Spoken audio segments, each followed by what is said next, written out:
तो मेरा क्वेश्चन ये है कि ऊंचे कुल में जन्म लेना श्रेष्ठ है कि बलवान होना श्रेष्ठ है? ये क्वेश्चन है, सोच समझ के जवाब देना। जैसे टाटा बिरला के घर में जन्म हो गया, सीधा ही लाखों करोड़ों रुपए के अरबपति पैदा होते हैं। बलवान बलवान ताकतवर होना ज़्यादा श्रेष्ठ है, ज़्यादा श्रेष्ठ कौन सा? भगवान नहीं, बलवान, बलवान स्ट्रॉन्ग, ताकतवर, दोनों में से क्या श्रेष्ठ है? ऊंचे कुल में कौन इसके साथ है? ऊंचे कुल में हाँ भाई, तुम भी बोल दो। प्रेम नाम है मेरा। नहीं, तुम तो प्रेम नहीं हो, दिलीप है। दोनों में जन्म लेना। अरे भैया, दोनों की बात कहाँ से आ गई? तुम नया ऑल्टरनेट है? नहीं, हम वो नहीं बात कर रहे, दोनों में बात करो। दोनों में से कौन सा श्रेष्ठ है? भगवान मतलब खाली भगवान या उसमें सारे भगवान भी बैठे हैं, चाहे वो बुद्धिस्ट भगवान है, भगवती भगवान है, जैसे मर्जी समझ लो। नॉर्मली को छोड़ो, तुम क्या कहते हो? तुम क्यों कहते? तुम क्या कहते हो? ऊंचे कुल में या बलवान? दो तरीके होते हैं, जैसे हाँ बोलो। किसी उच्च कोटि के जन्म ले लिया, पैसे वाले की तरफ, पैसे वाले की जन्म लेंगे। हम भक्ति को लेके नहीं आए अभी तक, बात चल रहा है। टाटा बिरला बोल दिया, वो कौन से? तो बलवान कौन सा एक बार में 500 माला करता है? बलवान को छोड़ो।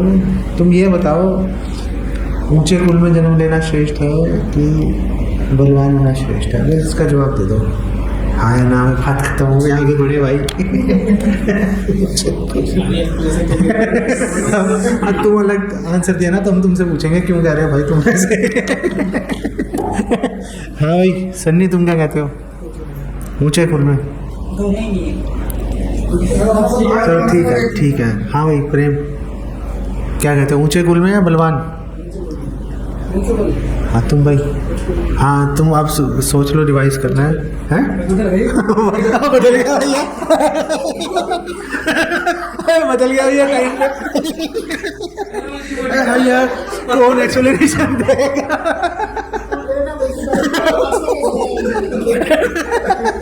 इसने कहा भैया इसी बस में चढ़ जाओ। नेत्रपाल ने बोल दिया आंसर।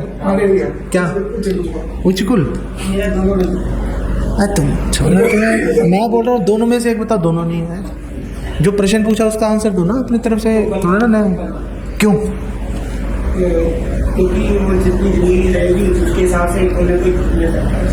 कोई ना कोई। अरे भक्ति कहाँ से आ रही भाई? बलवान का भक्ति से क्या लेना देना? तुम बोलो भाई, क्या नाम है इसका लड़के का? कृष्णा। कृष्णा है या कृष्ण है? कृष्णा तो द्रौपदी का नाम था। कृष्ण, कृष्ण स्कूल में क्या नाम लिखा है? कृष्ण लिखा है। कृष्ण शर्मा। ऊंचे कुल में हो तुम भी? हैं?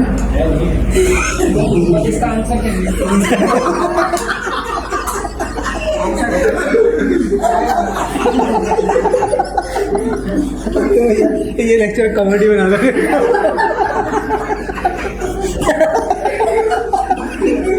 कैसे?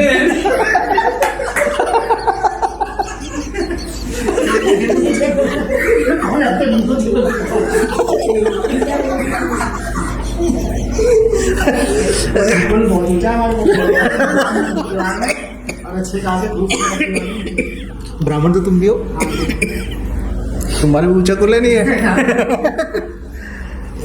तो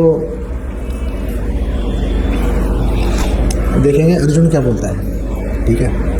तो हमने प्रश्न ये पूछा था, इतना हमने कॉमेडी कर दी। यहाँ प्रश्न ये पूछा था मैंने कि ऊंचे कुल में जन्म श्रेष्ठ है या बलवान होना श्रेष्ठ है? तो आप सबने बोला कि ऊंचे कुल में जन्म लेना श्रेष्ठ है।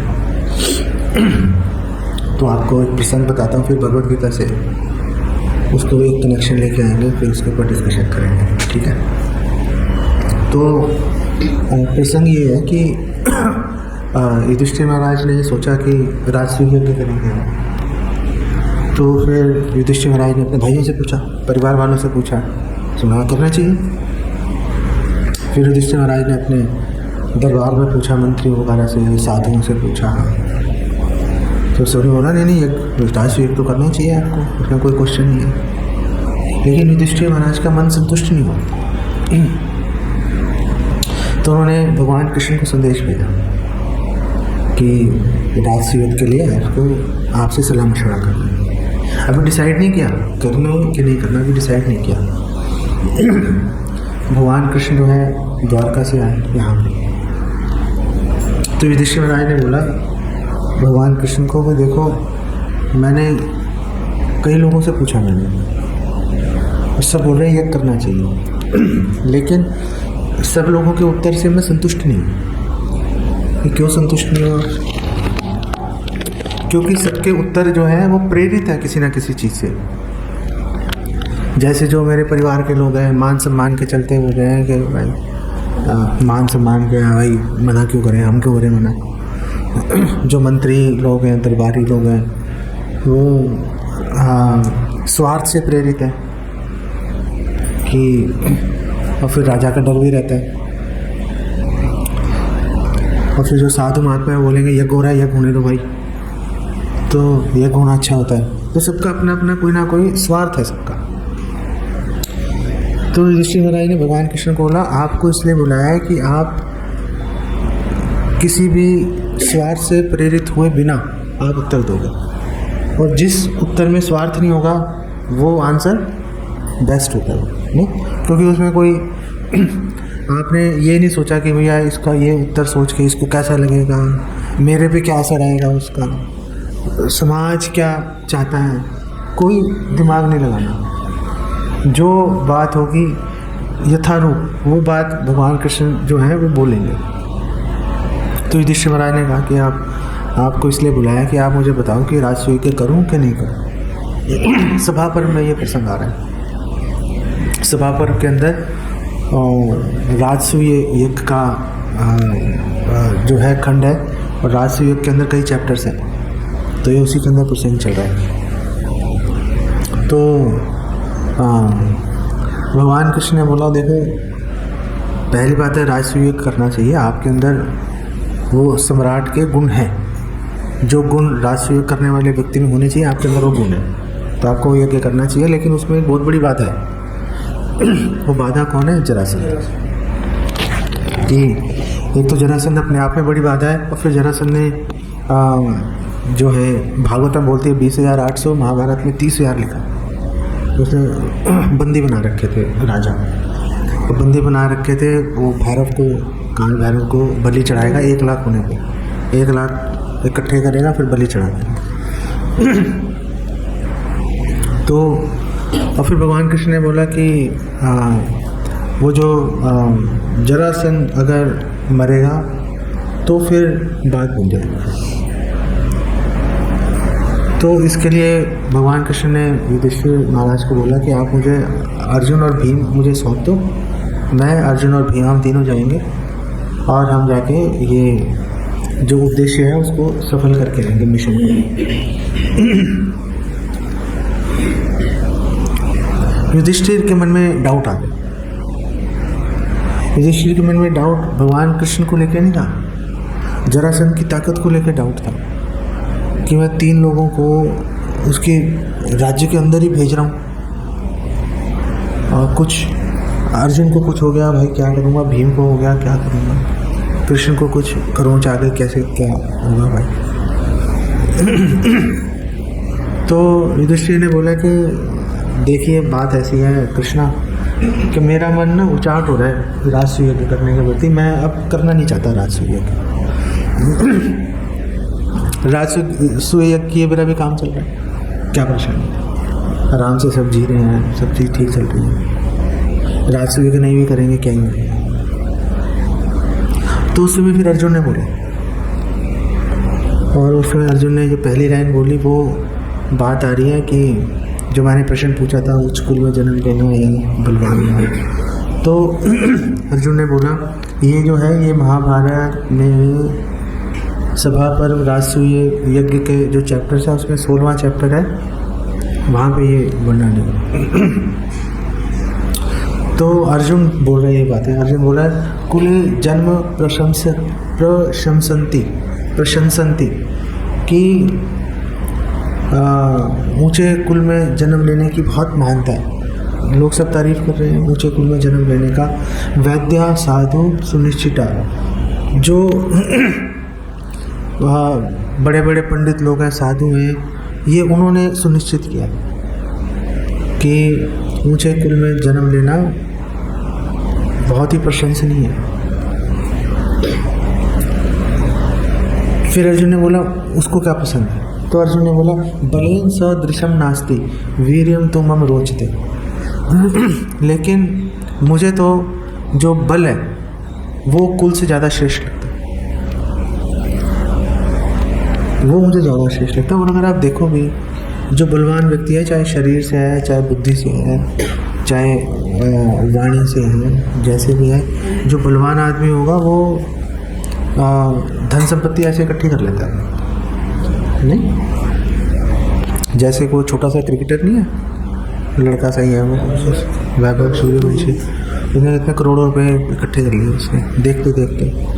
कोई आ रहा है उसको भाई मर्सिडीज़ दे रहा है, कोई आ रहा है उसको 10 करोड़ दे दिया, 5 करोड़ 1 करोड़, ऐसे उसको लोग दे रहे हैं पैसे। तो बलवान है, और बलवान है, और फिर एक बार जब पैसे आ जाए तो वो अपने आप ही कुल जो है वो श्रेष्ठ गिनना शुरू हो जाते हैं, नहीं? तो अर्जुन ने बोला कि मुझे तो व्यक्तिगत रूप से मुझे तो बल जो है वो उससे श्रेष्ठ लगता है मेरे को। और फिर अर्जुन ने कहा कृत वीर कुले जातो, अगर कोई ऐसे कुल में जन्म लिया जो कृत वीर है, कि मतलब जो वीरवान है, बलवान लोगों के परिवार में अगर किसी ने जन्म लिया, निर्वीर्य किम करिष्यति, वहाँ पे निर्बल आदमी का क्या काम है, वो क्या कर लेगा? जो निर्बल आदमी है वो क्या कर लेगा? निर्वीर्य तो कुले जातो वीर्यवान स्तु विशिष्यते, अगर ऊंचे कुल में किसी निर्बल आदमी ने जन्म लिया तो क्या वो ख्याति प्राप्त कर पाएगा? क्या लोग उसका आदर करेंगे? लेकिन अगर कुल नहीं है लेकिन वीर्य है, अगर बलवान है, तो दुनिया उसके सामने झुकेगी, उसके सामने, नहीं? अर्जुन बोल रहे हैं ये बात। और फिर अर्जुन ने आगे बोला कि क्षत्रिय सर्वशो राजन यस्य वृत्तिर द्विषज्जय, जो जिस क्षत्रिय की वृत्ति है शत्रु को जीतने के अंदर, हे राजन, हे युधिष्ठिर महाराज, जिस व्यक्ति की वृत्ति शत्रु को जीतने के अंदर है, सर्वे गुणेर विहीनों भी, उसके अंदर कोई गुण नहीं है, ना बोलने का तरीका है, ना खाने का सलीका है, ना कैसे रहते हैं, कैसे बोल चला, कोई सलीका नहीं है उसका, कोई गुण नहीं है उसके अंदर। सर्वे गुणेर वहीनोपि वीर्यवान ही तरेत रिपु, अगर कोई भी गुण नहीं है, बलवान है, तो शत्रुओं से कौन जीतेगा? वीर्यवान जीतेगा। जो उच्च कुल में निर्बल आदमी है वो तो शत्रु से नहीं जीत सकता। वो तो आप ऊंचे कुल में जन्म ले लिया आपने, निर्बल हो, वो शत्रु आएगा सब कुछ आपको छीन के ले जाएगा आपसे, आप कुछ कर ही नहीं सकते, नहीं? जयस्य हेतु सिद्धिर ही कर्म दैवम च संश्रितम संयुक्तो ही बलय कश्चित प्रमादान नोपयुज्यते। तो अर्जुन ने बोला कि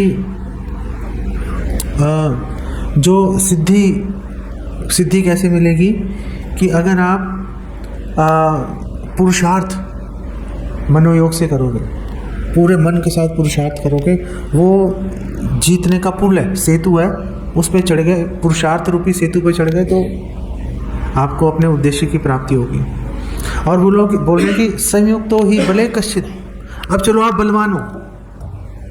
अब हम अगले स्टेप पे चले गए, अर्जुन अब अगले स्टेप पे चला गया। उसने कहा चलो कोई व्यक्ति बलवान है, लेकिन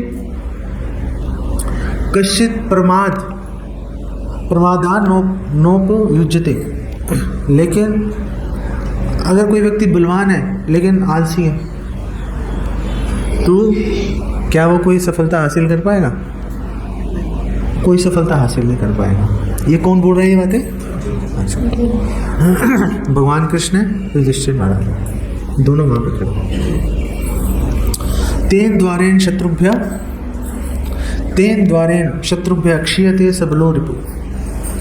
तेन द्वारेण मतलब यहाँ पे जो तेन शब्द है प्रमाद के लिए आ रहा है। तेन पिछले श्लोक में प्रमाद शब्द की बात हो रही थी ना कि बलवान आदमी अगर आलसी भी है तो सफलता नहीं ले सकता है, और सफलता तो ले ही नहीं सकता, वो तो एक बात हो गई। लेकिन चलो घर में सुरक्षित है।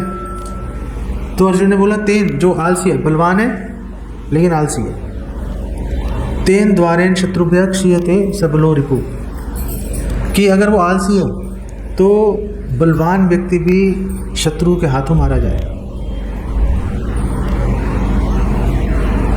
बलवान व्यक्ति भी अगर आलसी है शत्रु के हाथों मारा जाएगा। तो अर्जुन ने दो बातें ले आया, बलवान की बात ले आया और दूसरी बात ले आया उत्साह। तो उत्साह होना चाहिए, कुछ करना है नहीं, उत्साह होना चाहिए। जैसे आप सब में जो है अगर हम उत्साह की बात करें तो उत्साह 52 रुपये पर वो टीटू में है, हर जगह पे पहुंचेंगे वो। बाकी आप सबको खींचना पड़ रहा है, दम लगाना पड़ रहा है, भैया आप क्यों नहीं आ रहे, आना चाहिए नहीं। और ऐसा नहीं है कि कोई बड़ा भयंकर कोई काम रुका हुआ होता है, अब वैसे ही नहीं है, बिना कोई छोटा मोटा काम तो सबको लगा ही रहता है, लेकिन फिर भी हम जो है खींचना पड़ रहा है हम लोगों को। वो खींचने का मतलब है कि प्रमाद है, आलस्य है कि हम जाना नहीं चाह रहे। कोई भी हम एक बार हमने ये सोच लिया नहीं जाना, फिर तो हम 1000 कारण पिक्चर में ले आएंगे। फिर तो ऐसा हो गया, वैसा हो गया, इस कारण से नहीं गया, उस कारण से नहीं गया। भाई नहीं करने के 1000 कारण है, करने का एक ही कारण है, कौन सा है? कि भाई करना है उसका नहीं। और आप बोलोगे जैसे हमारे पंजाबी बाग में एक भक्त हैं हर्षित केशव प्रभु, 80 साल की उम्र है, उनको इतनी प्रॉब्लम्स हैं और वो उबली हुई सब्जियां खाते हैं और सलाद खाते हैं, पानी नहीं पीते हो। और कलेक्शन की सेवा है उनकी, पूरा टाइम हर रोज़ मंगला आरती में आएंगे और अपनी पूरी ड्यूटी देते हैं। सिर्फ 1 से 4 जो मंदिर बंद है उसके अंदर रोज़ 64 माला करते हैं, 64 माला रोज़ करते हैं। 80 साल की उम्र में बीमारियां हैं, उसके बावजूद ये सारे काम वो करते हैं, किसी से हेल्प नहीं मांगते। कोई बिठा के ले गया तो ठीक है, ऐसे मंदिर से उधर 5 नंबर जाना है, वहाँ से इधर आना है और चलने में परेशानी है, वेट करते रहेंगे।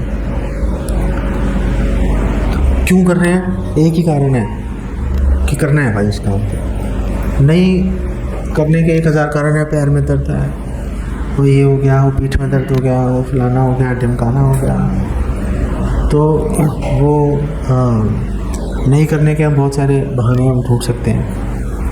आपको चाहिए पानी? पढ़ रखता हूँ। तो फिर अर्जुन ने बोला, आगे अर्जुन ने बोला कि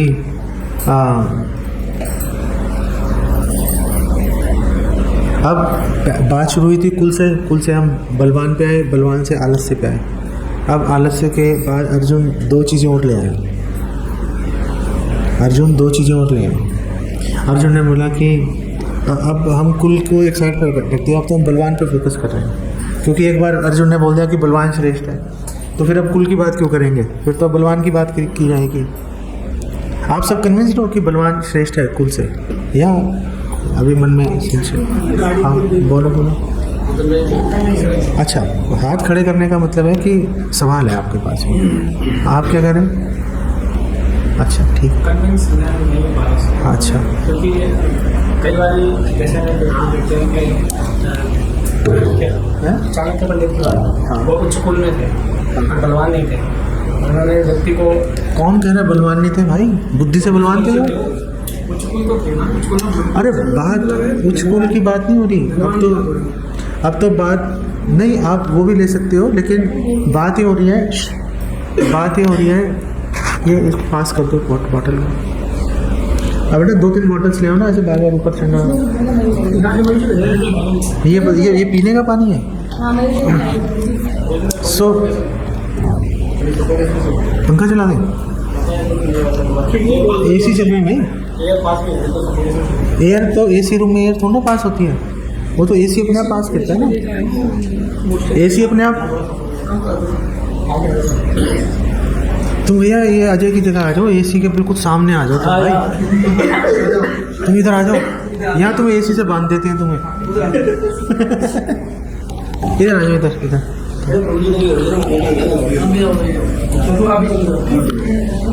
तो तुम्हें भी सफोकेशन का बड़ा दम घुटना, अब सांस आ रही है तुम्हें भाई? तो तुम्हारी सांस आना बहुत जरूरी है हमारे लिए।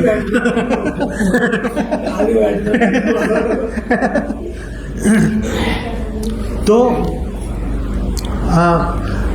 जो चाणक्य हैं, चाणक्य तो भैया उन जैसा बलशाली कोई था ही नहीं, और वो सारा माइंड से पूरा उसको चंद्रगुप्त को कहाँ से कहाँ पहुँचा दिया उन्होंने, पूरे एक छत्रपति राजा बना दिया उनको, दिमाग से चले ना, सारा काम दिमाग से करे, तो बुद्धि का बल भी तो बल है, बल्कि हाथ के बल से बुद्धि का बल ज़्यादा काम करेगा नहीं। वो ऑब्जेक्शन है नहीं। तो अब उच्च कुल से हम बलवान पे आए, बलवान से आलस्य को भी ले आए अर्जुन। अब अर्जुन ने दो चीज़ें और ले आया। अर्जुन ने बोले दैन्यम यथा बलवती तथा मोहो बलान्वित ता वो नाशको हेतु राज्ञा त्याज्यो जय अर्थिना। जय अर्थिना मतलब जो विजय चाहता है, जय अर्थी जो विजय चाहता है, ठीक है, सिंपल है, संस्कृत इतनी भी मुश्किल नहीं है। जो जय अर्थी है, जो विजय चाहता है राजा, उसके लिए जो बलवान आदमी है उसके लिए दैन्य दीनता और मोह कंफ्यूजन दोनों जो हैं वो दोष है दोनों उसके अंदर। अगर आप विजय चाहते हो, अगर आप विजय चाहते हो तो दोनों जो है वो परेशानी के सोते हैं। दीनता भी खराब है विजय की इच्छा रखने वाले राजा में, और मोह भी खराब है, और बल्कि दोनों विनाश के कारण है, नाश को विनाश के कारण है दोनों। राजा ने दीनता दिखाई, सामने वाला मार के जाएगा उसको, नहीं। तो फिर अर्जुन ने बोला, जब इतनी सारी बात बोली तो अर्जुन ने बोला कि राजसंधा विनाशम च राज्ञाम च परिरक्षणम यदि कुर्याम यज्ञार्थम किम तथा परम भवेत। किम तथा परम भवेत, उससे ज़्यादा श्रेष्ठ क्या है, किससे ज़्यादा श्रेष्ठ है? जरासंध विनाशनम, जरासंध की मृत्यु, उसका नाश करना, और राज्ञाम च परिरक्षणम, वो जो राजा हैं उनकी रक्षा करना, उनकी दोनों कामों से यदि कुर्याम यज्ञार्थम, राज यज्ञ के निमित्त अगर हम ये दोनों काम कर लें तो इससे श्रेष्ठ और क्या होगा, इससे श्रेष्ठ और क्या होगा। और जहाँ तक युधिष्ठिर महाराज, जहाँ तक आप कह रहे हो चलो यज्ञ नहीं करते काम खत्म होगा, तो उसने बोला अनारंभे ही नियतो भवेद अगुण निश्चय। तो अगर आप अनारंभे, अगर आप सोचोगे नहीं करते तो इसमें गुण नहीं दिख रहे, अवगुण दिख रहे हैं इसके अंदर, दोष दिख रहे हैं इसके अंदर, कमी दिखाई दे रही है। भवेद अगुण निश्चय गुणान नहीं शमसे याद राजन नैर्गुण्यम मन से कथम। तो उन्होंने बोला कि युधिष्ठिर महाराज, मुझे समझ नहीं आ रही कि आप समर्थ होते हुए भी जो निर्गुणता का कलंक अपने ऊपर क्यों ले रहे हो। जो मरा कुचला हुआ है वो तो चलो कलंक लेके चलेगा अपने सिर पे, जो व्यक्ति समर्थ है वो आखिर ये कलंक क्यों धारण करे, वो उसको तो काम करना चाहिए। और फिर भी आप बोलते हो कि नहीं करना। तो उन्होंने बोला कि काशायम सुलभम पश्चान मुनि नाम शमम इच्छता। अगर आप अभी भी बोलते हो कि नहीं करना चाहिए, हम युद्ध वगैरह नहीं करना चाहते, तो फिर तो गेरुआ वस्त्र धारण करो, योगी बन जाओ। ये कौन बोल रहा है? अर्जुन बोल रहा है, ठीक है, ये अर्जुन बोल रहा है, ये युधिष्ठिर महाराज और कृष्ण दोनों वहाँ पर। साम्राज्यम तो भवेत शक्यम वयम योत्स्याम महे परा। तो हम तो समर्थ हैं, इसलिए हमें तो जो है शत्रुओं से युद्ध अवश्य करना चाहिए, ये अर्जुन बोल रहा है। अर्जुन को पूरी नॉलेज है, ठीक है ना। मैं बार बार याद इसलिए दिला रहा हूँ आपको, आप क्या देख रहे हो हैं, छोड़ो ना। तो ये बात मैं आपको बार बार इसलिए याद दिला रहा हूँ कि ये सारे जो बातें हैं ये अर्जुन ने बोली हुई हैं, क्योंकि वो अर्जुन ही, फिर भगवान कृष्ण ने अर्जुन की बात का समर्थन किया। तो जब अर्जुन ने ये बातें ख़त्म की तो युधिष्ठिर ने भगवान कृष्ण की ओर देखा कि आप इनकी बात से सहमत हो। भगवान कृष्ण ने बोला भाई मैं तो इनकी बात से सहमत हूँ, मुझे तो अच्छी लग रही है बात, कोई दिक्कत नहीं है इसके अंदर।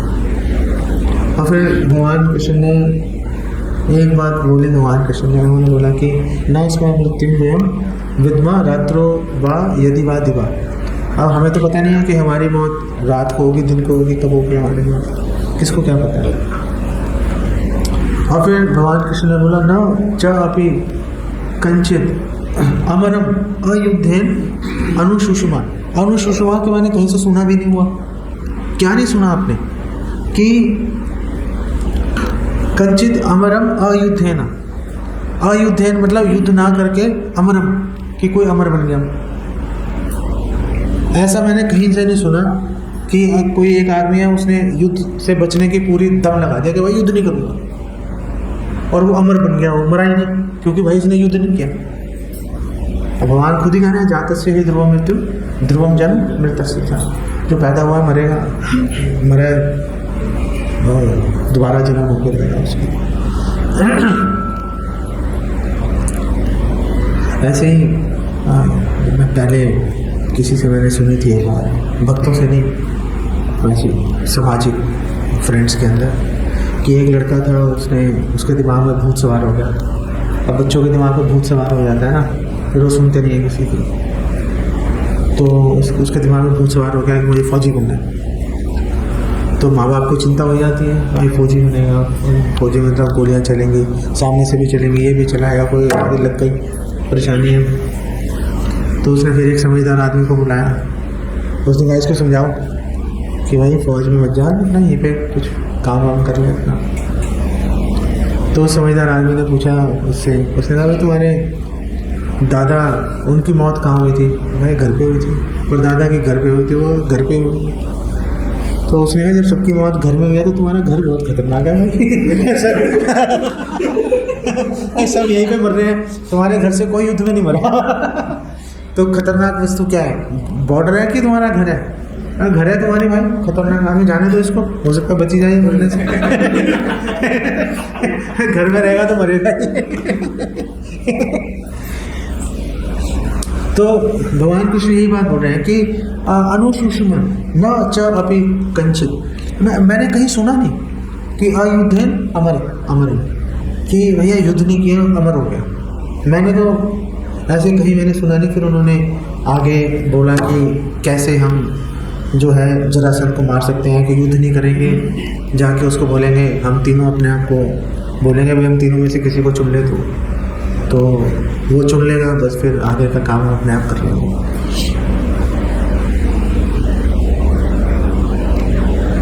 अब यही जो अर्जुन है जो बोल रहा था कि मतलब युद्ध करना चाहिए, बलवान, दीनता, मोह नहीं, ये अर्जुन जब अपने पे बात आई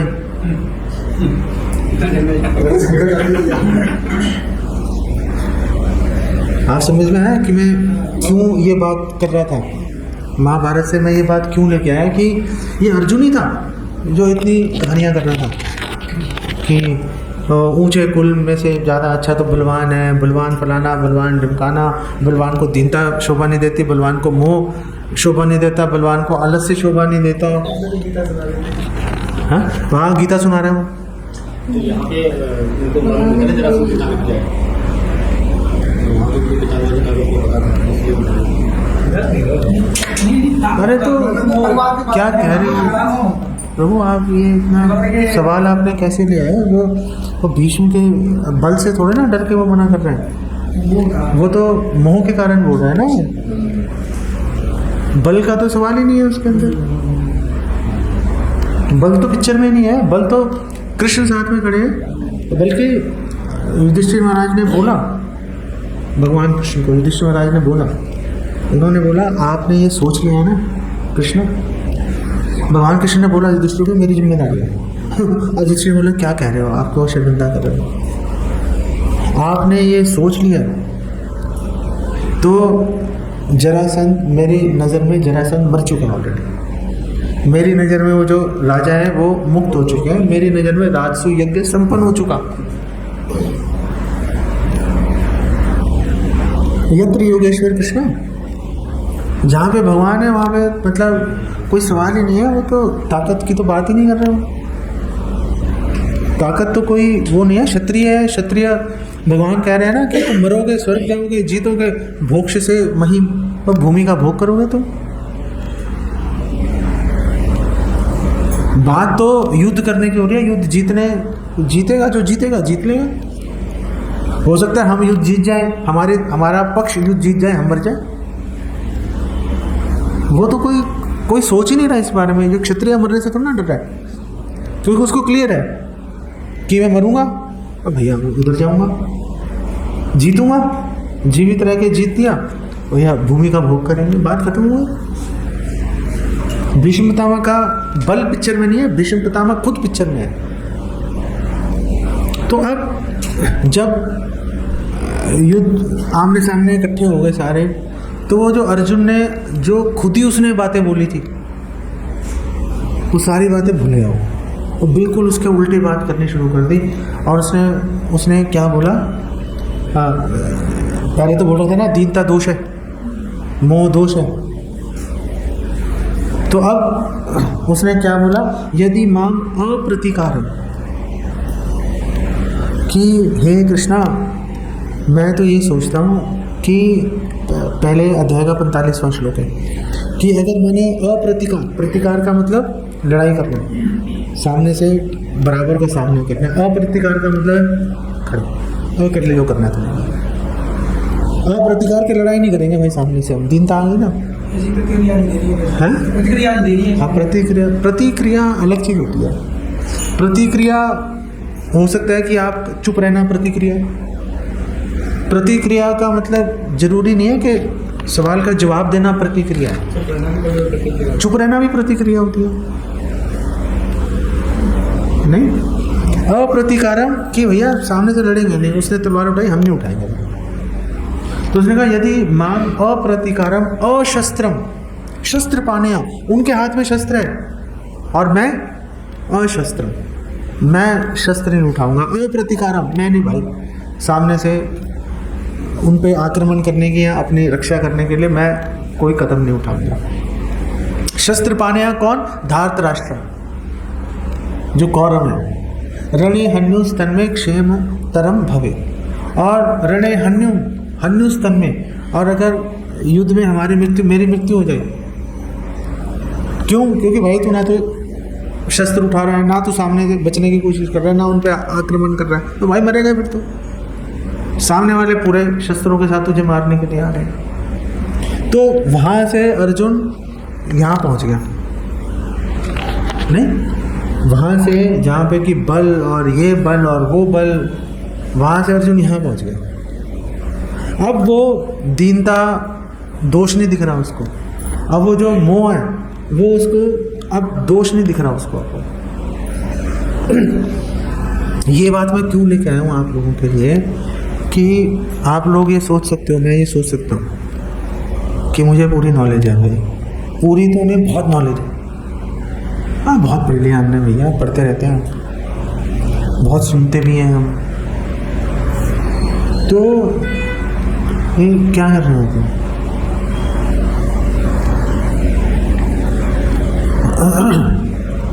तो हम ये सोच सकते हैं, लेकिन जब कठिन परिस्थिति सामने आएगी तो 100 में से 100%, 99.99% ये संभावना है कि हम जो बातें हमें पता थी हम उसको याद नहीं रख पाएंगे। ऐसा होता है कि नहीं? कठिन परिस्थिति आती है, हम जो बातें हमें पता है हम उस पर अमल नहीं कर पाते हैं। सही बोल रहा हूँ, गलत बोल रहा हूँ? उस पर अमल करने में जान निकल जाती है, नहीं? और जब वो घड़ी आती है परीक्षा की घड़ी थी ना अर्जुन के लिए, कई दृष्टिकोण से परीक्षा थी, बल की भी परीक्षा थी, श्रद्धा की भी परीक्षा थी, आसक्ति की भी परीक्षा थी, धर्म की भी परीक्षा थी, कई तरह की परीक्षा चल रही थी। तो जब वो परीक्षा की घड़ी आई अर्जुन के लिए, अर्जुन विचलित हो गया। और अर्जुन वो व्यक्ति है गुड़ाकेश है, नींद पे विजय प्राप्त कर चुका है, इंद्रियों पे पूरा संयम है उसका। अप्सरा को माँ कहने की ताकत किसमें है भाई? अर्जुन ने बोल दिया, इंद्रियों पे पूरा संयम है उसका। लेकिन जब वो मौका आया, वो मौके पे विचलित हो गया। तो जब अर्जुन विचलित हो गया तो हमारी क्या मिसाल है? हम जब परीक्षा की घड़ी आएगी हमारा दिमाग खराब होगा ही होगा, 101% निश्चित आएगा। और फिर अर्जुन ने, जैसे अर्जुन खुद से दम लगा के उस परिस्थिति से, उस उलझन से बाहर नहीं आ पाया अपने दम पे, बहुत दम लगाया उसने, क्योंकि उस समय माइंड जो है, माइंड ऐसे लॉजिक देगा कि हम और फंसते चले जाएंगे। माइंड आपको सही लॉजिक के पास भटकने नहीं देगा आपको। माइंड, आप खड़े हो जाओ राजकुमार को, तो फिर सब सुबह के जल्दी उठे होते हैं ना, तो पानी पीता हूँ। तो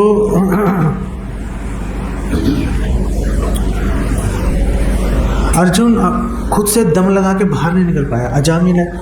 अजामिल यज्ञ किए जा रहे हैं, पूजा पाठ, शास्त्र अध्ययन, वेदाध्ययन, हर चीज़ कर रहे हैं। लेकिन जब परीक्षा की घड़ी आई और उसने दम भी लगाया, उसने भागवतम में लिखा, उसने शास्त्रों की शिक्षाओं को याद करने का भरसक प्रयास किया, लेकिन काम ही नहीं गया, दिमाग काम नहीं किया उसका। वैश्या के संग में गिरी गया जाकर, कोई चीज़ काम नहीं हुई उसकी, कोई चीज़ जिसे कहते हैं, नहीं।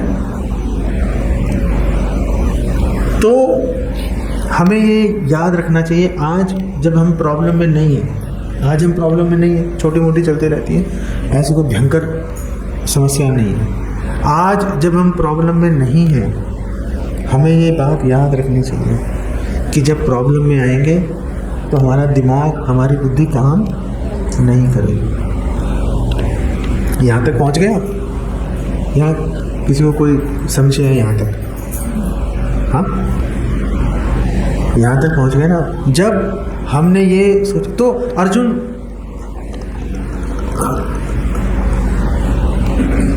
तो जब हम यहाँ तक पहुँच गए कि अभी हम प्रॉब्लम में आए नहीं है, लेकिन हम ये सोच रहे हैं, अपने मन में सोचना चाहिए, प्रॉब्लम तो आज नहीं कल बिना बुलाए आके रहेगी। वो ऐसा नहीं कि उसको चिट्ठी भेजेंगे तो आएगी, अपने आप आ जाएगी भाई, नहीं। तो जब वो प्रॉब्लम आएगी, हमें ये क्लियर होना चाहिए कि हमारी बुद्धि और दिमाग काम नहीं करेगा। क्या हमारा कर्तव्य है उस परिस्थिति में, वो हमें कभी सोचने नहीं देगा, ठीक है। तो फिर सेकंड विचार हमारे माइंड में क्या आएगा? सेकंड विचार क्या आएगा हमारे में? कि उस समय हेल्प लगेगी किसी और की, क्योंकि प्रॉब्लम तो आपकी है, इनकी तो है नहीं। ये तो आपकी प्रॉब्लम से प्रभावित नहीं हो रहे, दुख हो रहा होगा लेकिन प्रभावित नहीं, लेकिन आप प्रॉब्लम में फंसे हुए। तो फिर आपको सबको व्यक्तिगत रूप से ये याद रहना चाहिए, बार बार याद अपने आप को दिलाते रहना चाहिए कि जब प्रॉब्लम आएगी तो भाई भक्तों की हेल्प लगेगी, हमारा दिमाग काम नहीं करेगा।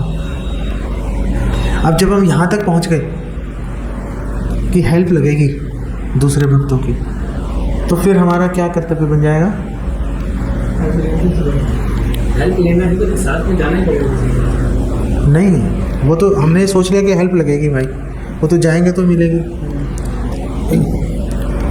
तो जब हमने ये सोच लिया कि हेल्प दूसरे भक्तों की लेनी पड़ेगी, आज नहीं कल मौका आएगा, तो फिर हमें आज हम प्रॉब्लम में नहीं है, तो आज हमें अपना पूरा दम लगाना चाहिए भक्तों के साथ अपने संबंध। सपोज आपने मेरे से लड़ाई मोल ले ली, सपोज कोशिश तो तुम बहुत करते हो, तो मैं ही चलाए जा रहा हूँ उसको।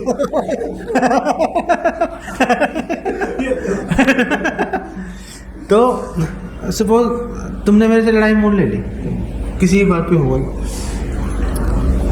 अब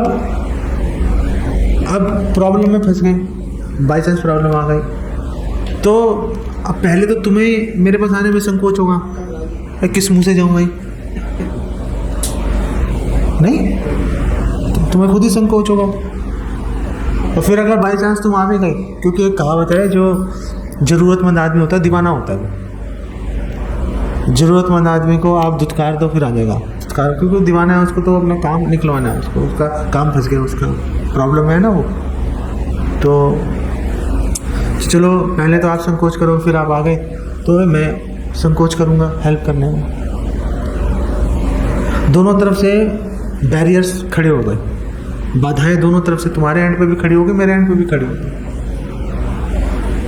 इसलिए जब तक प्रॉब्लम नहीं है तब तक हमें पूरा दम लगाना चाहिए, पूरा दम लगाना चाहिए भक्तों की सेवा करने के लिए, भक्तों के साथ अपने संबंधों पे काम करना चाहिए।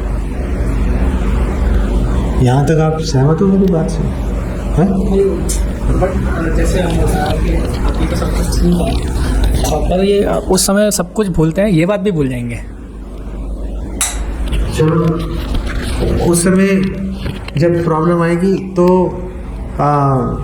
जब हम बाकी चीज़ें भूलेंगे तो दूसरे से हेल्प मांगने भी भूल जाएंगे।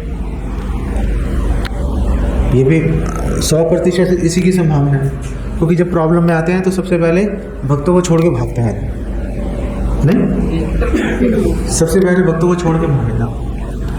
लेकिन अब जैसे आपको प्रॉब्लम आ गई, आपने बोला यार भक्त क्या ही कर लेंगे, भक्तों के संग में से बाहर निकलने की कोशिश करेंगे, लेकिन अब आपके पीछे संबंध तो अच्छे रहे, संबंध तो अच्छे चल रहे थे ना, प्रॉब्लम आने तक संबंध अच्छे चल रहे थे। तो आप अगर कतराओगे तो दूसरे भक्त ना कतराएंगे, वो सामने से जाके टकराएंगे आपको, वो सामने से जाके हेल्प करने की कोशिश करेंगे। तो बात अपने आप एक बार वो सामने से जाएंगे तो फिर बात बन जाएगी। जैसे अर्जुन का केस ले लो, अर्जुन ने भगवान कृष्ण से हेल्प नहीं मांगी, अर्जुन ने भगवान कृष्ण से हेल्प नहीं मांगी थी। अर्जुन ने बोला ये हो गया, वो हो गया, फलाना हो गया, ढमकाना हो गया, स्त्रीषु दुष्टाशु वार्ष्णेय जायते वर्णशंकर शंकरो नरकाय कुलग्नानां कुलस्य च पतन्ति पितरो हि येषां लुप्तो पिंडोदक्रिया। कि अधर्म एक बार शुरू हो गया परिवार में, तो अधर्म शुरू हो गया तो स्त्रियां दूषित हो जाएंगी, स्त्रियां दूषित होगी तो वर्णशंकर बच्चे पैदा होने शुरू हो जाएंगे, वर्णशंकर बच्चे पैदा होंगे, तो वर्णशंकर बच्चे कुलग्नानां और कुलस्य, और जो परिवार के बाकी लोग हैं वो सारे के सारे नरक जाएंगे। शंकरो नरकाय कुलग्नानां कुलस्य च, कुल के लोग भी और जो वर्णशंकर है दोनों नरक में जाएंगे। और वो तो नरक में जाएंगे जो जिंदा है, जो पहले मर चुके वो भी जाएंगे। पतंती पितरो ही ऐशा, पितर भी जो है वो भी नरक में जाएंगे। क्यों? लुप्त पिंडोदक्रिया, क्योंकि श्राद्ध इत्यादि जो कार्य हैं सब बंद हो जाएंगे। तो अर्जुन ने ये सारी बातें बोली, पहले अध्याय के अंदर लिखित हैं, लेकिन अर्जुन ने कृष्ण से हेल्प नहीं मांगी थी। मांगी थी क्या हेल्प? अर्जुन ने बोला ये गाड़ी तो मैं उठा नहीं पा रहा, उसने कहा मैं तो कर नहीं सकता। तो संजय ने बोला एवं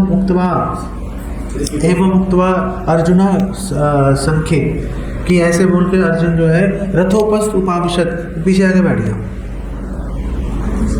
एवं उक्तवा कि वर्णशंकर वगैरह उसने जो बोल के रथ के पीछे जाके बैठ गया। दूसरे अध्याय का पहला श्लोक है, एवं उक्तवा अर्जुन संख्ये रथोपस्थ उपाविशत, और फिर उन्होंने बोला विसृज्य सशरम चापम शोक संविघ्न मानसा, मन व्यथित है और धनुष भी छोड़ दिया, तीर भी छोड़ दिया उसने, और विसृज्य त्याग कर पीछे जाके बैठ गया। तो पहले अध्याय का 46वां श्लोक है। तो फिर दूसरे अध्याय का जो पहला श्लोक आया तो अर्जुन ने संजय ने बोला तम तथा कृपया आविष्टम। अर्जुन जो है कृपा से आविष्ट था। अर्जुन क्या है?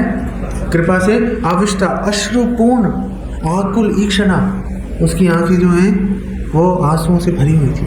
ईक्षण आंखें, अश्रुपूर्ण भरी हुई थी, आकुल व्यथित था अर्जुन। हाँ, विषीदंतम इदम वाक्यम उवाच मधुसूदना।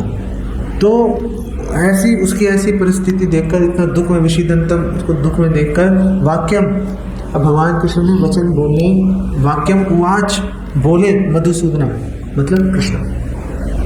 तो विषीदंतम इदम वाक्यम उवाच मधुसूदना, और फिर मधुसूदन कृष्ण ने अब बोलना शुरू किया।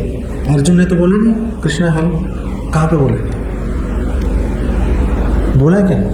सुना किसी ने अर्जुन को बोलते हुए कि कृष्णा प्लीज हेल्प कर दो, देखो आपके साथ मेरे संबंध में। तो आगे जाके नहीं,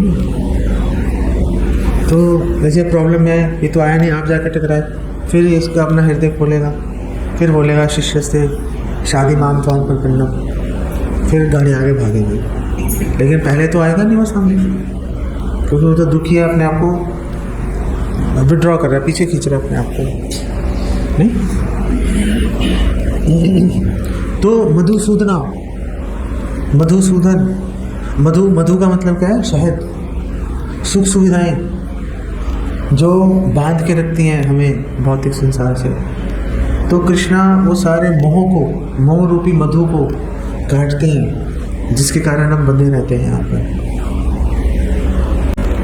जैसे उसमें कह रहे हैं जैसे गोपियाँ थी, भगवान को हमें पति मान रही, लेकिन शादी जो बात पति वो ये जो विषय है ना, ये बहुत ही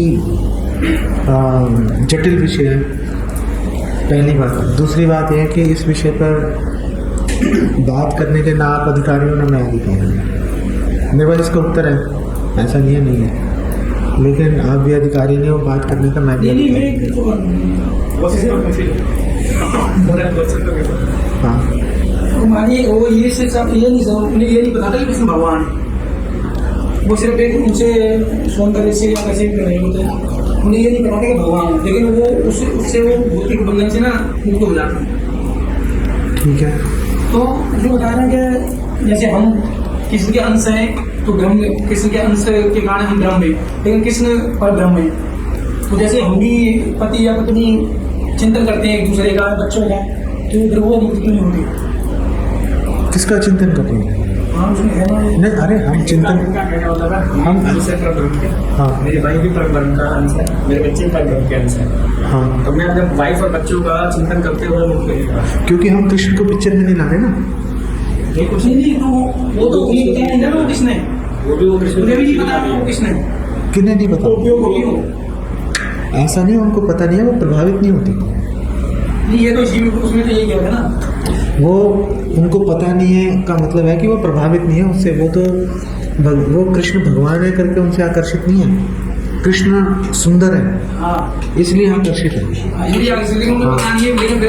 पता नहीं है का मतलब है प्रभावित नहीं है उससे। कृष्ण भगवान है इस बात से प्रभावित नहीं होती। लेकिन उसमें प्रभावित क्या नहीं आपको उसका मैं आपको मैं एक्सप्लेनेशन दे रहा हूँ ना।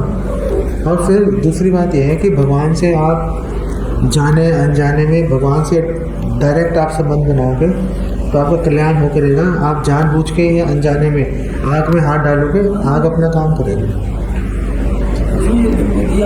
लेकिन आग की छवि को आप जाने अनजाने जैसे भी आग की जो छवि है उसको हाथ लगाओ लिपट जाओ कुछ नहीं होगा भाई, छवि में वो ताकत नहीं होती। तो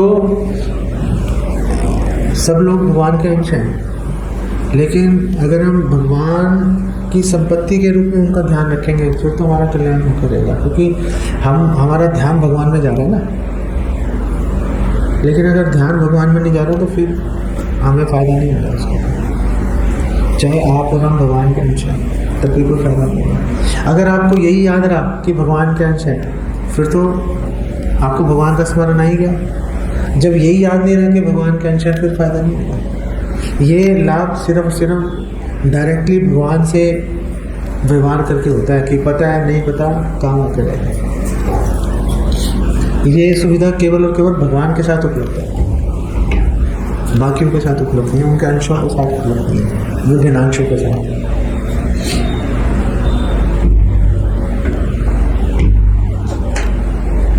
वो उपलब्ध नहीं है। किनका कृष्णा को पढ़ाता हूँ तीसरा अध्याय में, उसमें दुर्गा माता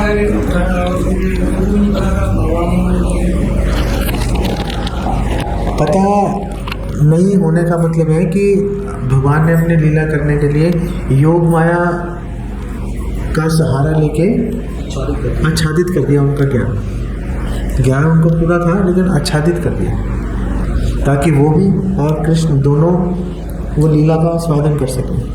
लेकिन हमारा तो योग माया से कोई लेना देना नहीं है, हम तो माया के अंदर फंसे हुए हैं। हम तो बहिरंगा शक्ति के अधीन है ना, तो उसमें योग माया का दखल नहीं आ रहा उसके अंदर। वो तो जब हम शरणागति लेंगे प्रपत्ति के द्वारा फिर योग माया को हम अधीन आएंगे, तब बात अलग चले। फिलहाल तो हम बहिरंगा शक्ति के अधीन है, उसके अंदर ये वाले कॉन्सेप्ट नहीं चलते। ये योग माया वाले सिद्धांत हैं, वो महामाया के वाले सिद्धांत में नहीं चलेंगे। ठीक है।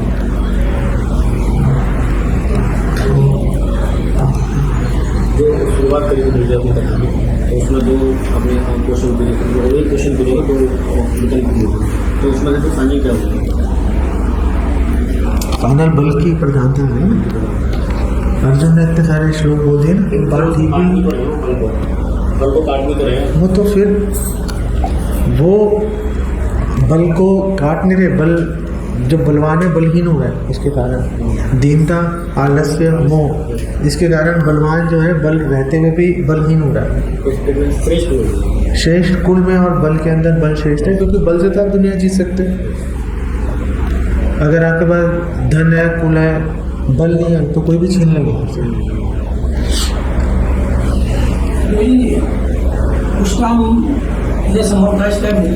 ये भी है कि भगवान की प्रकट लीला और अप्रकट लीला में बहुत फर्क होता है। तो इस्लाम का बलवान जो अच्छा, बलवान और कुल की बात कर रहे हो। हाँ, क्योंकि इसको धर्मान है, वो धर्मान के सारे दास हैं, इसलिए मैं मानूंगा ऐसा ही। मतलब बल से नहीं है, बुद्धि से ये बुद्धि भी है, कुछ भी नहीं, अगर उसके बाद पैसे हैं, अब अंबानी को अडानी को ले लो, तो बलवान बुद्धि है ना। मैं पैसे की बात कर रहा हूँ। अरे बुद्धि भी तो है। अरे बुद्धि का बलवान लगा करके तब तो वो टाटा को नहीं बन रहा। बुद्धि है तभी तो आगे बढ़ जाना वो। लेकिन वो पहले से नहीं, आपने कहने का मतलब है कि वो पहले से आपने भगवान का। अरे मैं तो उच्च कुल का एक मैंने नाम ले लिया, लेकिन इसका मतलब ये थोड़ा ना कि वो पागल है दोनों, अंबानी और टाटा। अगर मतलब ऊंची कुल में भी है अनंत भैया, तो इसके बिरला टाटा बिरला के हमें, लेकिन उनकी औलाद जो है ऐसी जिनके पास बुद्धि नहीं है, ऊंचे कुल में है, तो फिर वो राम को तो खत्म हो जाएगा ना। बलवान व्यक्ति उनकी सेवा करने के लिए चल रहा है। बलवान व्यक्ति उनकी सेवा करने के लिए चल रहा है, कार्ड रख लेते हैं, बाउंस रख लेते हैं, अभी दिमाग अरे वो बलवान से क्या काम लेना है, उस तो बुद्धि होनी चाहिए, नहीं तो वही खा जाएगा। तो अपना दिमाग लगाएगा। आप लोग बुद्धि को बल में गिन नहीं रहे ना, आप बुद्धि को भी तो बल में गिनो। आप तो भगवान है और वसुदेव जी बना था भगवान, तुम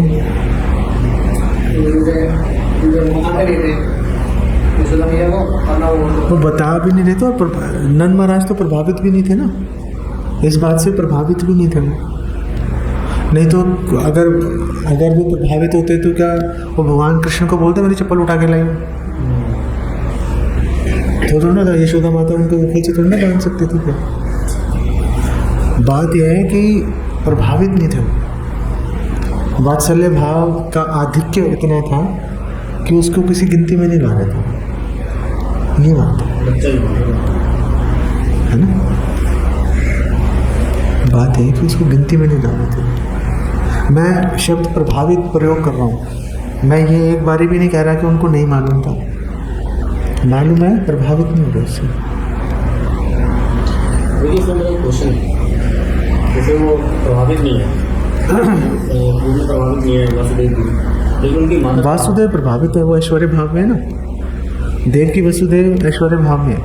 तो वो कौन से रस में है, मतलब वात्सल्य ही है लेकिन ऐश्वर्य से संकुचित है, अच्छा ऐश्वर्य से ढका हुआ है वो। इसलिए तो देव की और वसुदेव स्तुति कर रहे हैं ना, जब भगवान कृष्ण प्रकट हुए चतुर्भुज रूप में, तो फिर बात तो उनकी स्तुति कर रहे हैं। भगवान बोल रहे हैं कहते कि नहीं, तो 6 पुत्र जो खत्म हो रहे हैं उनको भी मांगा उन्होंने, तो वो ऐश्वर्य भाव में है। देव की वसुदेव संकुचित है उनकी जो डिवोशन है, लेकिन नंदवरा यशोदा माता तो भैया बेलगाम एकदम वो है, प्योर जिसे कहते हैं ना, विशुद्ध वात्सल्य।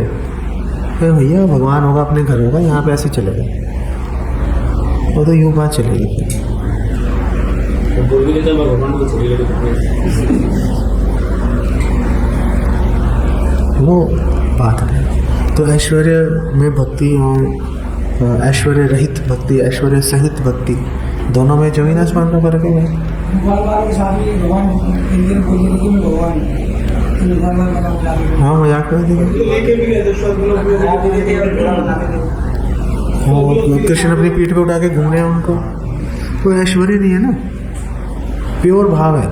ऐश्वर्य भाव आते संकुचित हो जाती है भक्ति, कृष्ण को संतुष्ट नहीं कर पाती है।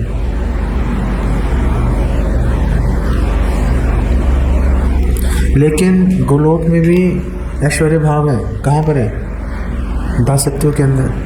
जो कृष्ण के सेवक हैं वो तो सम्मान सहित आदर सहित कृष्ण की सेवा कर रहे हैं ना, तो वहाँ पे भी, लेकिन वो दास जो कृष्ण के सेवक हैं वहीं तक खत्म हो जाता है, दास से ऊपर उठते ही वात्सल्य में जाते गायब हो जाता है। सिर्फ दास्य भाव में आदर सम्मान की भावना रहती है, उसके ऊपर तो वो भी गायब है। जैसे जो भी कृष्ण के सेवक हैं, रक्तक पत्रक, वो सब कृष्ण के हाथ पैर दबा रहे हैं, कृष्ण की सेवा कर रहे हैं, आदर सहित कर रहे हैं ना, तो उसमें आदर सम्मान का भाव है, ऊपर तो है ही नहीं ना। वात्सल्य में आदर का भाव नहीं है, साख्य में आदर का भाव नहीं है, माधुर्य में तो है ही नहीं। वहाँ पे तो एक बार भगवान कृष्ण ने दरवाजा खटखटाया श्रीमती राधा रानी का, तो श्रीमती राधा रानी ने पूछा कौन है, तो उन्होंने कहा मैं चक्री, चक्र धारण करने वाला। अरे कुमार हो क्या? पद्यावली में रूपा गोस्वामी लिख रहे हैं, अरे कुमार हो क्या? अरे नहीं, मैं वो सांप का दमन करने वाला, सांप को पकड़ने वाला सपेरे हो क्या? वहाँ तो ऐसा खेल चलता है, वहाँ पे कोई भगवान है करके कोई दिमाग नहीं चलता वहाँ पे। ठीक है। और